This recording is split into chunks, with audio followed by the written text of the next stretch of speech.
Hello class, this is Mr. Eggleston and this is lesson 6.4, solving an absolute value function. The learning targets for this lesson is to understand that solving equations of the form some function f of x equal to some number k means that finding the values of x of the intersections of y equals f of x and y equals k. It's kind of like solving a system. It is solving a system of equations. And you've seen that with linear equations. Now it can be any kind of equations, really. So we're going to learn to solve equations with absolute value functions graphically. We're basically going to graph the two sides of the equation and see where they cross, just like as if we were solving a system of equations. Solving equations with absolute value functions algebraically is fairly straightforward too, and we're going to look at the algebraic techniques. To begin with, let's remind ourselves, what does the absolute value do? So if we have the absolute value of -3, that comes out to be equal to 3. And if we have the absolute value of 3, that also equals 3. Okay? And then if you look at these two, you'll understand why we say the absolute value of x equal to 3, there are two solutions. If the absolute value of x equals a positive 3, that means x can equal 3y, because we know the absolute value of x, which equals the absolute value of 3, because we just said x equals 3, does indeed equal 3, satisfies that equation. And then if we say x equals -3, y, because if we say the absolute value of x, which equals the absolute value of -3, equals 3 also. So you see, we get two solutions when you're dealing with an absolute value, an equation involving absolute values. All right? And so what this means is if you have something like x absolute value plus 5 equal to 7, to solve this algebraically, we would have to denude the absolute value, subtract 5, and we'd have absolute value of x equals 2. And now since it's the absolute value of x equals 2, we know that this can be, x can equal positive 2, x can equal -2. And again, you can quickly check it, right? You put -2 in, the absolute value of -2. Right? If we put -2 in, the absolute value of -2 is 2. If we put 2 in, absolute value of 2 is 2. It satisfies. So the idea here is you have to denude the absolute value. You have to denude the absolute value. You have to strip everything off the outside of the absolute value. So one last one would be something like, let's do green. Absolute value of 2x minus 1 on the inside plus 5 on the outside equals, 17. All right? I just made this up. Notice, this is pretty ugly. This is muy feo. That's a little Duolingo for you. But the trick is, we want to strip everything off the outside of this absolute value. We need to get rid of that plus 5.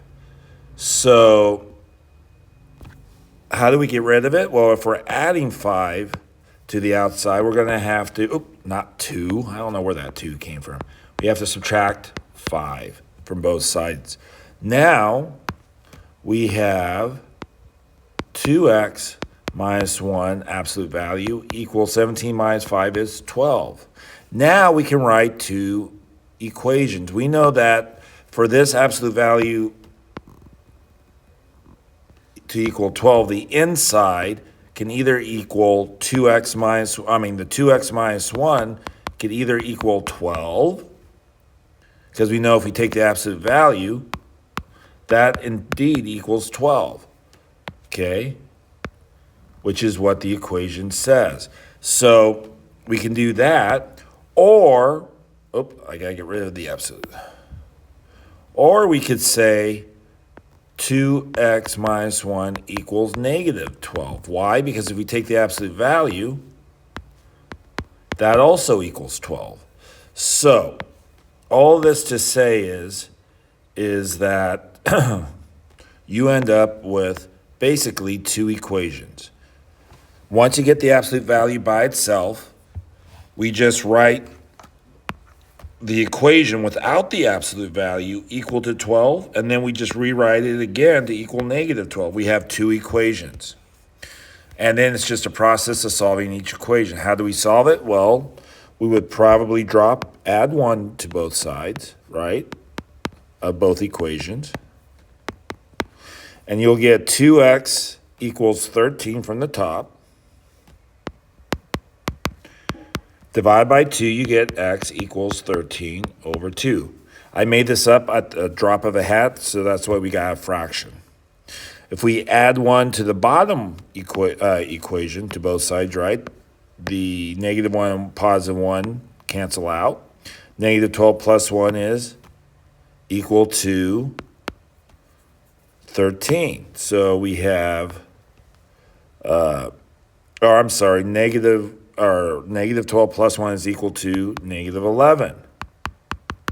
And we get x equals negative 11 halves. These are the two solutions to the absolute value equation. We got two solutions algebraically. Okay, so let's look at this. Is there absolutely only one answer? In the last lesson, we learned about the absolute value function. But how can you solve an absolute value function? In other words, an absolute value equation is really, because you're going to set the function equal to a number. So how can we solve one? Well, what does the absolute value function do? It turns anything, I shouldn't say anything, any output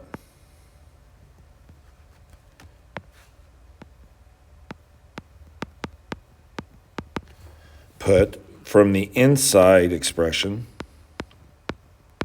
the expression inside the absolute value, it turns any output from the expression inside to positive. Basically, if you evaluate an expression inside an absolute value and the result is a negative number, the absolute value would just make that positive. That's all it does. All right, so now it's going to say evaluate each of the following. Absolute value of 6. Well, I hope you know that's 6. Absolute value of 0 is 0. And the absolute value of negative 6 is 6 also. Notice, absolute value of 6 is 6, absolute value of negative 6 is 6. Solve each of the following equations now. They say the absolute value of x equals 2. We saw from the examples I did up here, the quick examples, that this implies that x can either equal 2 or x can equal negative 2. All right, that basically this absolute value equation turns into two simple linear equations. And the way we tend to write this, since it's both positive and negative 2, is plus or minus 2. This expression, these two answers, is the same as writing this one expression with the plus and minus. All right, the absolute value of x equal to 0 means x can either equal negative 0 or x can equal 0. Now, the positive 0. Now, 0 is the only real number in our numbering system that is neither positive or negative. It's just 0. It carries no sign, so we just get one solution. Okay? So x equals 0. Also, now in this case, absolute value of x equals negative 2. Be careful, warning.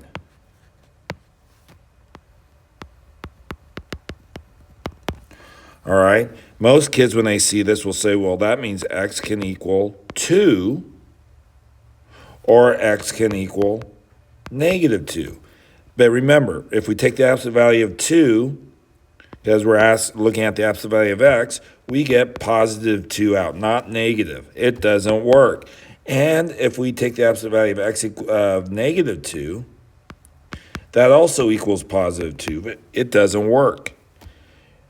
The absolute value of x equal to a negative 2, doesn't have to be negative 2, just the absolute value of x equals a negative number, means no solution. There's no value of x that when you take its absolute value will come back negative. All right, so now on question 4, they want you, this is how we solve graphically. They're setting us up to help us solve graphically. All right, so they want us to graph y equals absolute value of x plus 1. Okay, I'm going to switch out of the red. Okay, so to do this, all right, we can draw our basic absolute value of x graph, which has a vertex. Remember, the vertex is where the two lines cross. That passes through these lines.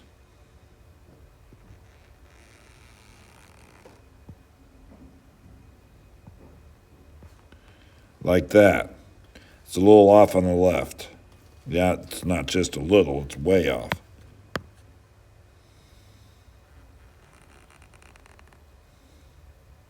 There we go. All right, there's the absolute value of x. There's the quote-unquote parent function, if you will. All right, and now, this plus 1 on the outside, as we saw from our discussion last time, says that this whole graph gets moved up 1 unit. So there it is. There's the graph of absolute value of x plus 1. And I just want to make sure, it's going up. It's a little off on the left, but I'm just going to accept it. Now it says draw a horizontal line on the graph to create a system that would yield that would yield 2 solutions right here. All right, so I'm going to draw a horizontal line that would quote-unquote yield 2 solutions right here. See, there are 2 intersection points right here and right there. That's 2 solutions. Just like a system of equations where we have, we look for the intersection points. With a linear system, we only got 1 solution. Unless, of course, we had that where they were the same line, which meant many solutions. Here, with nonlinear graphs, you can have 2, and even more complicated ones can have 3, 4, or an infinite number of solutions, depending upon what kind of function we're dealing with. But in this case, I just drew a horizontal line, y equals 5, and it crossed at 2 locations, right here, and you can even read it. My lines are a little off, so it's not precise, but you can see that there are 2 solutions. And that's the type of system, or that's the type of equation that you get 2 answers, right? And this was we basically solved absolute value of x plus 1 equal to 5. Oh, that's the wrong color. I think it was this color. Okay. Now, draw a horizontal line on the graph to create a system that would yield 1 solution. Well, a system that would have 1 solution would mean that the 2 graphs touch at 1 location at once. And the only way that can happen is if the horizontal line just touches the vertex of the graph. So that's an example. The green line is 1 solution. 1 solution touches the absolute value graph at the vertex. Okay. Now it says draw a horizontal line on the graph to create a system that would yield no solutions. Well, that's easy. We're going to do that in red because no solutions, I guess. it could be anywhere down here. Here's the line that would give you no solutions. Matter of fact, that location's not unique. It could be any point here. It can even be above the x-axis, just below the vertex.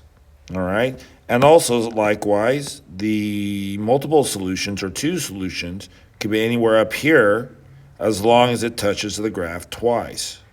Okay? So these are not unique answers. Okay? Now it says on number 5, graph both equations, y equals x, absolute value of x minus 3, and y equals 2. Well, x minus 3, as we saw from our last discussion, means that the absolute value graph is shifted to the right 3 units. We have that.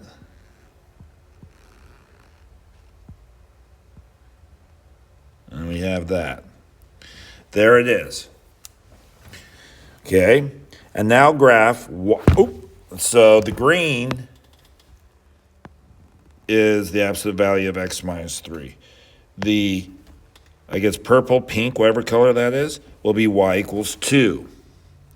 Here is y equals 2 right here. All right. So now it says use your graphs to solve. I'm looking at B now. Use your graphs to solve 2 equals absolute value of x minus 3 and write the solutions below. Well, one solution would be right here, the other one right there. So it's going to be at x equals 1 and x equals 5. Okay? Because those are the two x values where the two graphs touch. We don't write the y value down because this equation right here does not involve y. It only involves the x's. So that's why we only write the x's down. All right? You could check your work to make sure your graphs aren't goofy. By plugging 1 in, we get 1 minus 3, which equals negative 2, the absolute value of which is equal to 2. It works. We could check. I'll just erase that because we don't really need it. I'll just check the absolute value of 5 minus 3, which is the absolute value of 2, which equals 2. So you see 5 and 1 work in both equations. So we have two solutions. All right. How many solutions are there? There are 2. Two solutions. I wrote them down. How can you tell this from the graph? It is where the two graphs touch, cross, intersect. I'll call it intersect. Okay? How else can we solve this? We already saw how to do it. Remember, we can think of this as if the absolute value of x minus 3 equals 2, then that means x minus 3 could equal 2, or x minus 3 could equal negative 2. Why again? Because remember, we're looking at the absolute values. So x minus 3 equals 2 becomes absolute value of x minus 3 equals the absolute value of 2, which equals 2. It satisfies, that equation satisfies the original equation. And if we take the absolute value of x minus 3 equals the absolute value of negative 2, we also get 2, which is exactly what this equation says we should be getting. So you see, writing two equations is how you solve these. So x minus 3 equal to 2 gives us x equals 5. X minus 3 equals negative 2. We add 3, we get x equals 1. We get x equals 5 and 1 as our two solutions. You could check it by plugging in 5, and you get 5, take away 3 absolute value. which is equal to the absolute value of 2, does indeed equal 2. It satisfies the equation. Likewise, if you plug in 1, you have the absolute value of 1 minus 3, which is the absolute value of negative 2, which also equals 2, which satisfies the equation. So you see, we do indeed get two solutions. All right, positive 5 and positive 1. Okay, here's the quick notes. The first learning target, solving by graphing to solve an equation with f of x equal to a number. Graph y equals f of x and y equals the number k. They use k. The x value of the intersection is the solution. Okay. Learning target 2 and 3, solving absolute value functions, graphing. You graph both the absolute value and the number that it equals, and you have 3 possible case scenarios.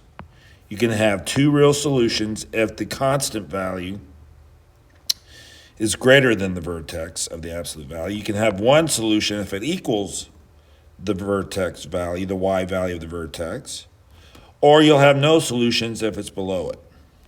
All right, because the lines won't cross. Likewise, algebraically, we will isolate the absolute value and set the inside expression equal to the positive and negative value. And that's pretty much it. So this really isn't that hard. You're just going to have to denude the absolute value until you got just the absolute value equal to a number, and then you write 2 equations. All right, have a good one.